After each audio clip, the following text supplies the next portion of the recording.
আমাদের ছবি বাঁশিওয়ালা গত 10 তারিখ 10ই অক্টোবর মুক্তিপ্রাপ্ত হয়েছে, মুক্তি পেয়েছে।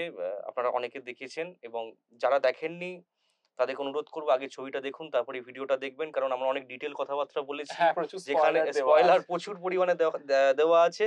তো আপনারা আগে ছবিটা দেখুন।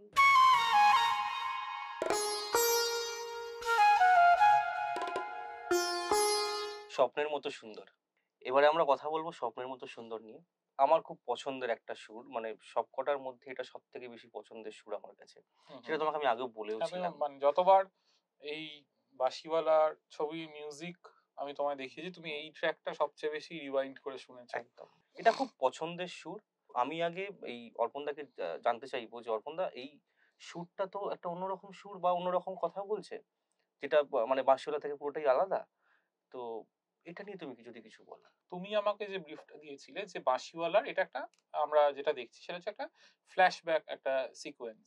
এটা আমরা যেটা দেখছি যে মিউজিকের মাধ্যমে বা সুরের মাধ্যমে একটা গল্প বলার চেষ্টা করছি, যে বাঁশিওয়ালার জীবনটা কিরকম ছিল।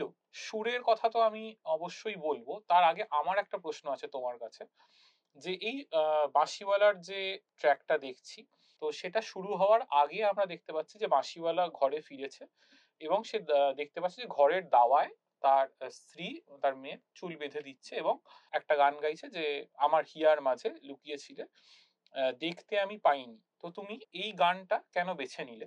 বিষয়টা হচ্ছে যে এই গানটা আমার সিলেকশন করার পেছনে মূলত প্রধান কারণ যেটা, সেটা হচ্ছে আমি একদিন ট্রেনে করে বাড়ি ফিরছি, মানে সেটার মোটামুটি অফিস টাইমেরই ভিড় আর কি।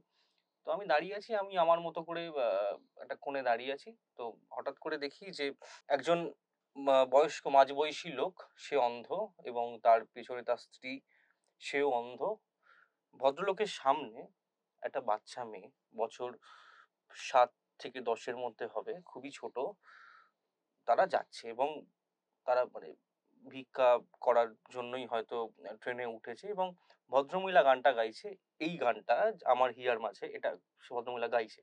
তো আমার এই গোটা বিষয়টা একটা অন্যরকম লাগলো। মানে সে চোখে দেখতে পায় না, কিন্তু তার মধ্যে একটা কালচার বোধ আছে। মানে রবীন্দ্রনাথের গান গাইছে, সব থেকে বড় কথা। রবি ঠাকুরের হ্যাঁ, গান। মানে রবি ঠাকুরের গানটা গাইছে, সে শুনেছে বা যাই হোক না কেন, এবং সে চোখে দেখতে পায় না, এবং গানটা গাইছে আমার হিয়ার মাঝে লুকিয়েছিলে, দেখতে আমি পাইনি তোমায়। মানে যেটা তার হ্যাঁ, শারীরিক মানে প্রতিবন্ধকতার সাথে কোথাও একটা গিয়ে হ্যাঁ, মিলছে। হ্যাঁ। তো এখানে যদি আমি আমার হিয়ার মাঝে লুকিয়েছিলে, মানে এখানে রবি ঠাকুর তো রবি ঠাকুর মতো নিজের মতো করে জিনিসটাকে লিখেছে। আমি আমার মতো করে যদি ব্যবহার করার চেষ্টা করি বা তারটা কল্পনা করে নিই, মানে আমি যদি ধরে নিই যে সেই বাচ্চাটার উদ্দেশ্যেই যদি গানটা গেয়ে থাকে যে আমার হিয়ার মাঝে লুকিয়েছিলে, দেখতে আমি পাইনি, মানে সেই ভদ্রমহিলা বা সেই মায়ের তো তার তো কোনোদিনও সেই জিনিসটা সম্ভব হয়নি বা হবেও না, যে তার নিজের মেয়েকে বা নিজের সন্তানকে দেখার। তো সেইখান থেকেই আমার এটা একটা অনুপ্রাণিত হয়ে আমি এটা বাঁশিওয়ালাতে ব্যবহার করি। আচ্ছা, আচ্ছা। সেখান থেকে এবার আমরা চলে আসি ট্র্যাকটাতে। মূল ট্র্যাকটা যখন শুরু হচ্ছে, তো তখন আমরা দেখছি যে ভাই আর বোন তারা ঠাকুরের কাছে স্কুলে যাওয়ার আগে একটা প্রার্থনা করছে এবং বারবার গোপাল চোখ খুলে তার দিদিকে দেখছে যে তার প্রার্থনা শেষ হলো কিনা, এবং তার মধ্যে একটা উসখুস উসখুস ভাব, যেহেতু সে ছোট।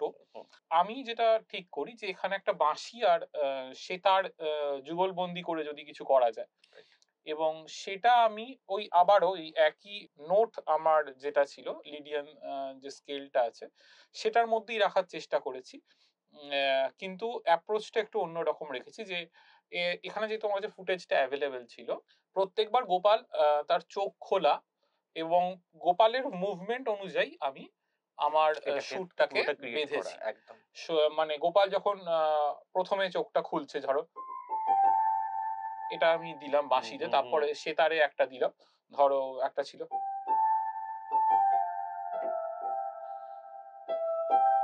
তারপরে আমি মূল সুরে ঢুকে যাচ্ছি, যে এইটা হচ্ছে আমার অ্যাপ্রোচটা ছিল। তারপর যে অ্যাক্টিভিটি গুলো আমরা দেখতে পাচ্ছি, ব্যাগের মধ্যে ওই আকার খাতাটা ভরছে এবং এই সমস্ত কিছু, সেইখান থেকে আমি মূল ট্র্যাকে ঢুকে যাচ্ছি এবং সেখানে আমি ডাবল লেয়ার বাঁশি ইউজ করেছি, অর্থাৎ বাঁশি দুটো লেয়ারে আমরা শুনতে পাচ্ছি। যেটা প্রথমে যেটা আমরা শুনতে পাচ্ছি সেটা হচ্ছে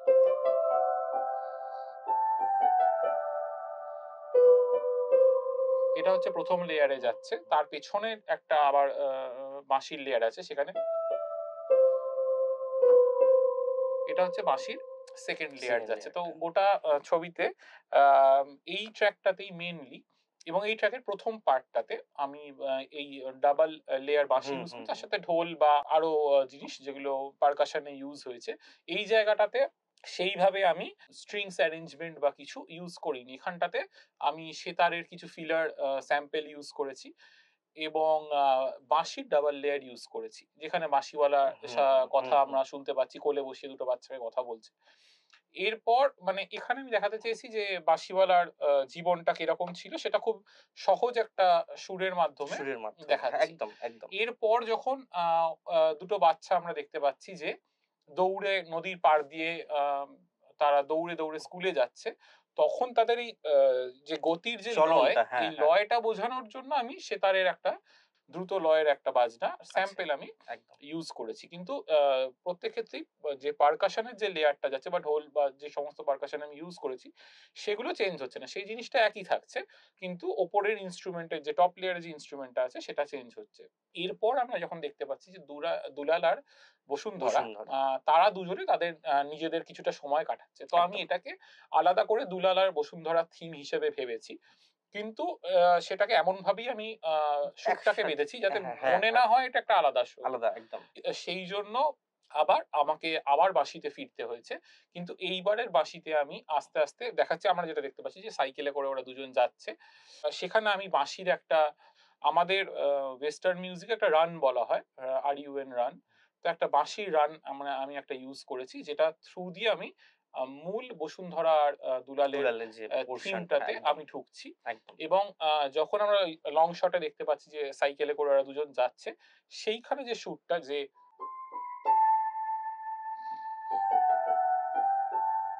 আমরা একই লিডিয়ান স্কেলের উপর, পুরোটাই লিডিয়ান স্কেলের উপর যাচ্ছে, যে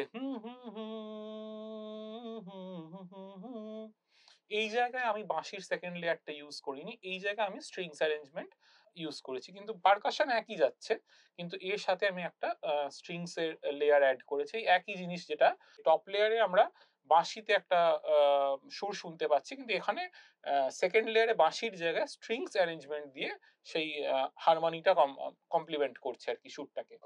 সেই দিনের কথাটা তুমি বলো, যেদিনকে রাতুল মানে সরজিৎ যেদিনকে এলো, ও তো মানে ছবিটা তো দেখেনি, মানে জাস্ট নরমাল ফুটেজ বা কি হচ্ছে না হচ্ছে, তো এই সুরটা শোনার পর ওর কি বক্তব্য ছিল সেটা তুমি বলো।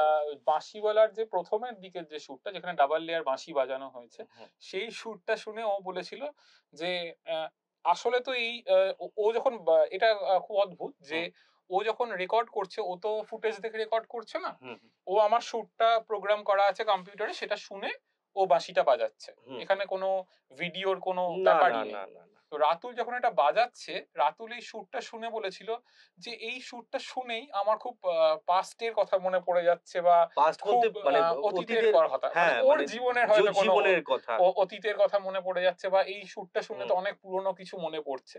তো এটা আমার খুব মানে কম্পোজার হিসেবেও ভালো লেগেছিল এবং খুব অবাকও লেগেছিল যে একটা সুর যেটা আমি অ্যাকচুয়ালি ফ্ল্যাশব্যাক বা অতীত বোঝানোর জন্য ব্যবহার বা তৈরি করেছি সুরটা, সেটা যেই বাজিয়ে ফুটিয়ে তুলছে তারও সেই সুরটা শুধু অতীতের কথাই মনে পড়ছে, কিন্তু সে ভিডিওটা দেখেওনি বা সে ছবির কোন জায়গায় এই ব্যবহার করা হবে সেটা সম্পর্কে সে কিছু জানে না। এটাই সবথেকে বড় জিনিস, এটা আমার কাছে কম্পোজার হিসেবে খুব বড় প্রাপ্তি। একদমই তাই, মানে এটা সিরিয়াসলি বাঁশিওয়ালা তার প্রিয়জনকে হারায়, মানে তার স্ত্রীকে হারায়, তখন কিন্তু এইটা আবার ফেরত আসে, কিন্তু সেটা ফেরত আসে আবার ঠিক অন্যরকম ভাবে। এটা নিয়ে তুমি ছোট করে কিছু একটা বলো। তো আমি এই যেহেতু আমি আবারও বললাম যে আমি এই যে শুটটা আছে,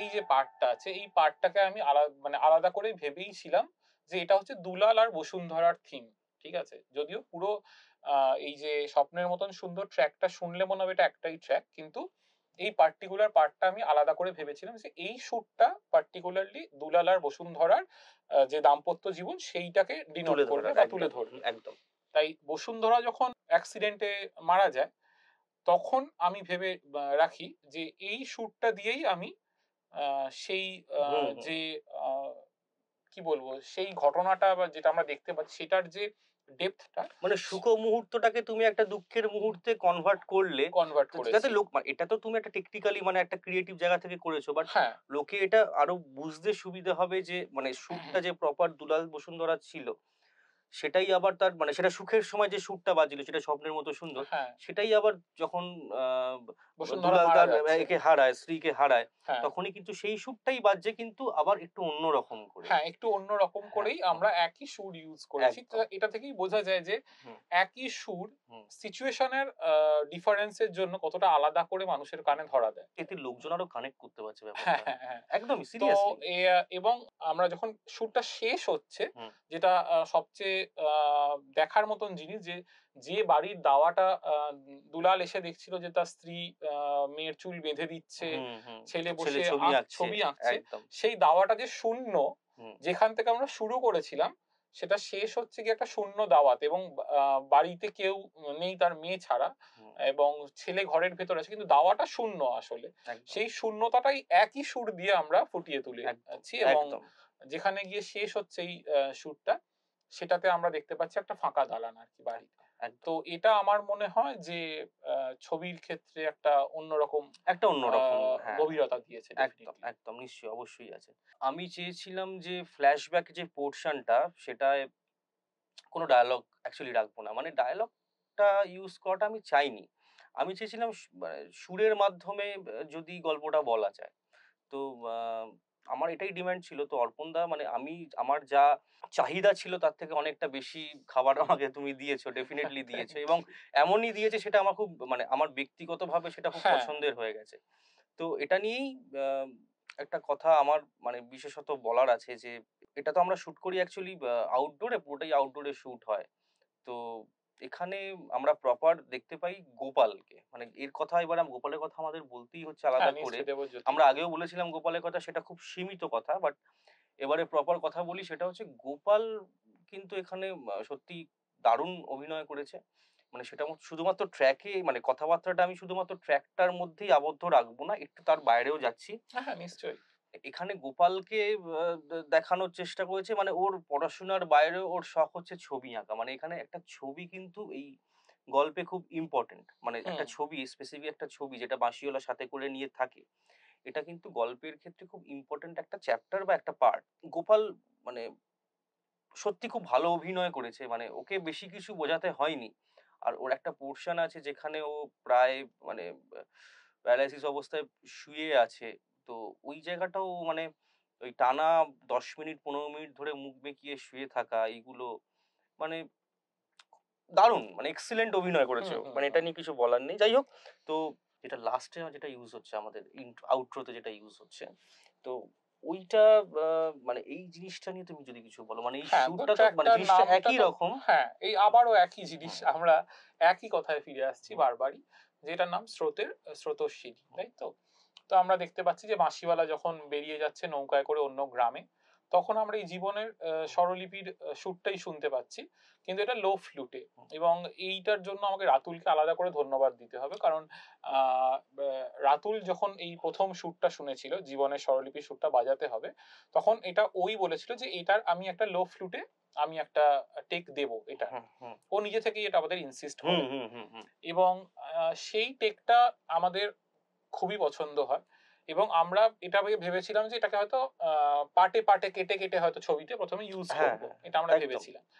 কিন্তু পরে দেখা গেল যে এই ছবির যে শেষটা যেভাবে হচ্ছে, এবং নদীর এই যে স্রোত, তার সাথে যে জীবনের স্রোত, মানে কোথাও একটা গিয়ে মিশে যাচ্ছে, যে যেটাই হোক না কেন জীবনটা জীবনের মতনই চলতে থাকবে, মানে তাতে কেউ, জীবনের যারা আমার আমার সাথে ছিল আজকে, তারা যদি নাও থাকে, আমার হুম, জীবনটা হুম, চলতেই থাকবে নদীর স্রোতের মতন, সেটা একদম। বহমান, তাই তো? তো সেইখানে আমরা এই পুরো যে ট্র্যাকটা আছে, আমরা পুরোটা আলটিমেটলি ইউজ করেছি, কেটে কুটে কোনো জায়গায় ব্যবহার করিনি। এবং এই যে জিনিসটাতে আমরা দুজনেই এগ্রি করেছিলাম, বা দুজনেই আমাদের মনে হয়েছিল একই সাথে, যে যেহেতু বাঁশিওয়ালার জীবনটা এখন শূন্যতায় ভরা, তার স্ত্রী রাইট। চলে গেছে, তার ছেলে এরকম অসুস্থ, এবং তার ছেলের সুস্থ হওয়ার কোনো সেরকম লক্ষণও দেখা যাচ্ছে না, ডাক্তাররা বলেছে। হুম হুম হুম হুম এবং তার যে সংসারটা এইভাবে ভেঙে গেল, তো তার জীবনটা এই যে শূন্য, এই শূন্যতাটা বোঝানোর জন্য আমরা এখানে বাঁশিটা, রাতুল যা বাজিয়েছে আমরা শুধু বাঁশিটা ইউজ করেছি। আমরা ছবিতে দেখতে পাচ্ছি সে আঁকড়ে ধরে আছে কিন্তু সেই বাঁশির স্ট্যান্ডটাই। ওটাই তার সম্বল। যখন তার জীবনে আর কিচ্ছু নেই, তখনও কিন্তু এই শেষ সম্বলটা হচ্ছে তার বাঁশি। ঠিক ঠিক তাই আমরা ছবির শেষে শুধু শেষ সম্বল হিসেবে বাঁশিটাই ব্যবহার করেছি, রাইট আর অন্য কোনো ইনস্ট্রুমেন্ট আমরা রাইট। ব্যবহার করিনি। ছবিটা অবশ্যই দেখুন এবং ডকুওয়ালাকে সাপোর্ট করতে থাকুন। ওদের জন্য ডকুওয়ালাকে একটা বড় ধন্যবাদ, একদম মানে যে ওদের ওরা জন্যই আজকে আমাদের এই বসাটা এবং আমাদের আলোচনাটা এই আলোচনাটা করার সুযোগ করে সম্পূর্ণটা দিয়েছে। সুযোগ করে দিয়েছে ডকুওয়ালা।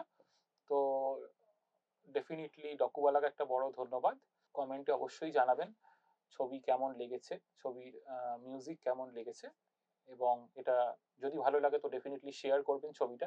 আবার কোনো না কোনো সময় কোনো ছবি নিয়ে হয়তো আমরা আবার একসাথে বসবো, কথাবার্তা হবে।